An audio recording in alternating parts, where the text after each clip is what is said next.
Hi there BookTube, it's Eleanor here, and today I'm doing my TBR for the Diversathon.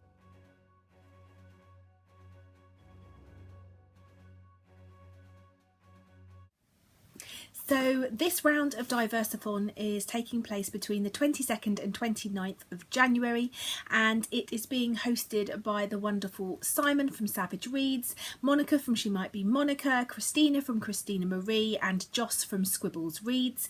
And the aim of this week-long readathon is to read books by diverse authors, and specifically this time around they want us to concentrate on Own Voices authors. And lucky for me that I took part in Own Voices October, didn't read as much as I was hoping to, and so have some books left over from that, plus some other books. So all of the books that I have picked for my TBR are Own Voices, so I'm very excited. So let me show you the books I'll be picking from. I probably won't read all of these, there's quite a few here, but I like to have a big stack to pick from. So firstly, I will be picking up the group book, which is Colson Whitehead's Underground Railroad. In this book, we follow Cora, who is a slave on a cotton plantation in Georgia, and I'm really looking forward to getting to this one, and this has given me the push to pick it up. The next are all an array of books that were either on the Own Voices October Goodreads page or ones that were left over from my TBR, as I said, from last time.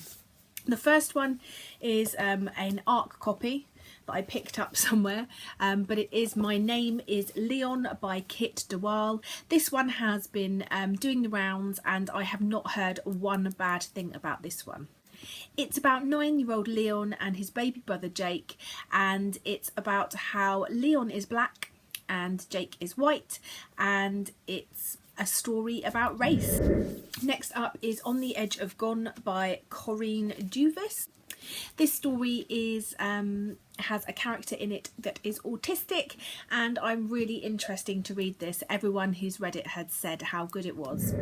Next up is Shelter by Young Jun. This is also on my TBR this month for my Shelf Slam, and this follows the lives of a young couple, a young Korean couple, when his parents, I believe, have to move in with them, and the author of this is Korean, and I'm really interested in reading this one. I've heard mixed things, but I'd like to make up my own mind.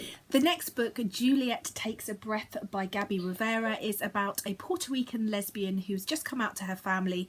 She decides to move from the Bronx to Portland, Oregon, and she is going to have a whale of a time, and she plans to intern for the author of her favourite book. So this sounds like plenty of things that I enjoy, so I'm looking forward to reading this one finally. Inborn Confused by Tanuja Desai Hidia. Dimple is a young girl and she's trying to find her way.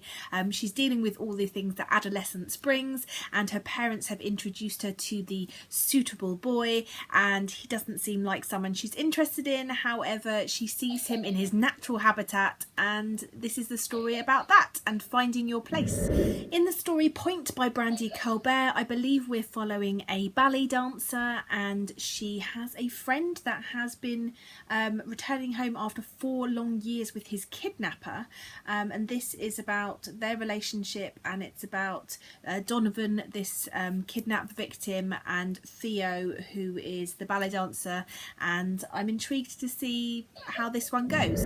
Next up, I don't really know how this fits in. It was on the list, and so it's on my shelf, and I'd like to give it a go, and I will probably work out afterwards how it all fits in. But that is 9 Fox Gambit by Yoon Ha Lee.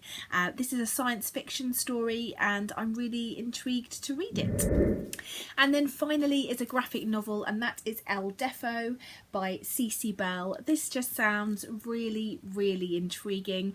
It's about a girl called Cece. She goes to a new school. In her old school, everyone had hearing aids, and in this new school she's the only one. She has a big hearing aid strapped to her chest to help her hear the teacher, and it makes her feel very alienated. However, it turns out that this hearing aid doesn't just help her hear the teacher at the front of the class, but she can hear the teacher anywhere they are in the school, so in the teacher's lounge, in the bathroom, and she decides she's going to try and use this, I believe, this superpower to try and make a friend. And I'm really intrigued to read this. It's a Newbery Honour book, and yeah, it just sounds brilliant, and I really like the look of the artwork in this. It is exactly up my street, so I can't wait to try this one. So there's a lot of books there. I'm not going to get to all of them, as I said, but I'm really pleased to have such a good, varied, I think, TBR to pick from. So anyway, I hope you're all taking part if you can, and if you are, let me know what you're reading, and I'm really looking forward to it. I'll be starting it as part of the 24 to 48 readathon, because that is over the Saturday and the Sunday, and so the Diversithon starts on the Sunday, so it'll be good because this will get me really sort of stuck into some of these at the beginning of Diversithon and the end of the 24 and 48. So it's going to be a long week or so, but I'm going to try and vlog some of my exploits over the weeks, so let's see how that goes. Anyway, that's it from me, and I'll speak to you soon. Bye for now, BookTube.